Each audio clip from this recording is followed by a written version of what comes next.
Hi, my name is Skip. I'm here for two reasons. Number one, I want to help you become a better leader. Number two, I want to help you help others. Communication is fundamental to human existence. Everybody communicates all the time.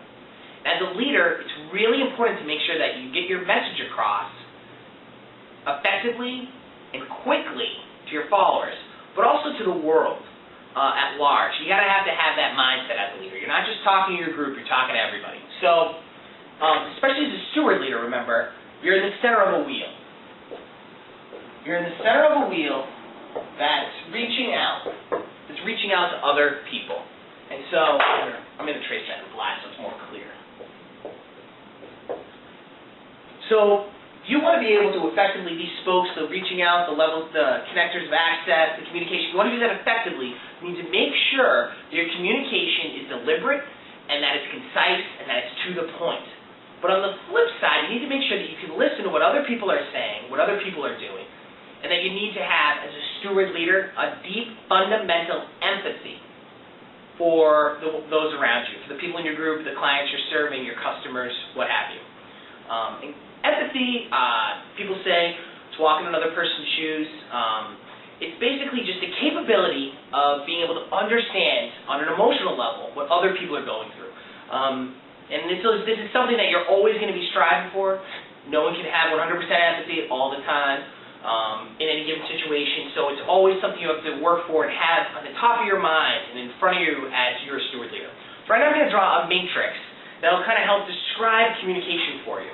The reason I developed this matrix is because I'm dyslexic, and I have a lot of trouble communicating with people because of my dyslexia. But I don't let it hold me back or slow me down, and this matrix has kind of helped me overcome those obstacles. So here it is. First, you need to listen. Then you need to articulate.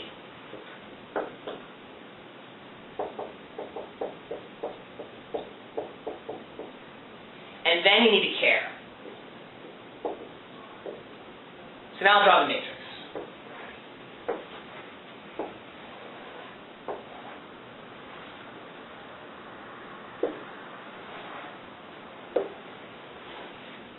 And this one actually came out really well. I've been practicing. So on this matrix, you're going to have person number 1 and person number 2. Now, I'm just going to label this Skip and others. You can label it whatever you want. And this matrix could be 100 people and another 100 people. The point is, two groups of people, one person talking to a group, doesn't matter. It's just to represent the communication. So you need to listen, articulate, and care. Now, granted, if I talk to you first, I'm going to articulate first, and you're going to listen. But you're going to respond to me, and I'm going to have to listen to you. So everyone is going to do these two things, listen and articulate. But you don't just want to talk, and you don't just want to give someone, blow somebody off, just give them lip service. Yep, okay, got it, all right, whatever you say.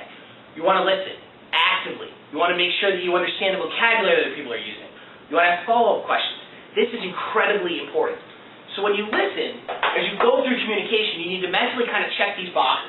Am I listening to what the other person's saying? Am I really understanding the words they're using, the message they're trying to get across? And this also has to do with visual, tone, inflection, so it's kind of tough across email and that kind of thing. And on phone, you can't see a person, but however you're communicating, you need to make sure you're really listening and understanding what the person's saying before you articulate.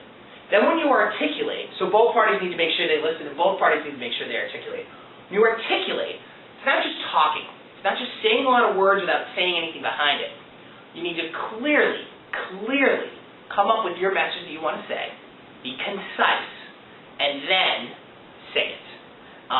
By doing this, and using language that's appropriate to the group you're talking with. You don't talk to a group of first graders the same way you talk to a bunch of 30-year-olds. So you need to make sure that your message is accessible so that when they listen, it's going to be easier for them to listen and to understand. So that's the articulate piece.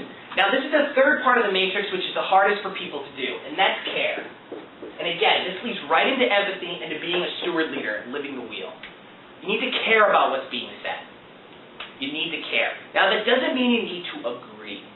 In politics a lot, you're the Democrats, Republicans fighting against each other. And they're not listening, they're poorly articulating, but they don't care about what the other side's saying. That gets lost a lot. And that's why discourse ends up becoming uncivil and mean. You need to make sure that whatever's being said to you, that you can understand, and you understand what, not just what's being said, but why it's important to the person, why they're saying it to you. Especially if it's one of your followers, especially if it's one of the people you're serving, you need to make sure that as a steward that you're working for the group, that you can understand. So the caring is the component that's the hardest out of this matrix, but it's the part that is the most critical to successful communication. So I hope this matrix helps, and that you can use this in your everyday communication and in the big talks you have to have between groups, organizing events, and what have you. All right, thanks for listening. Have a great day. My name is Skip, and go live the wheel.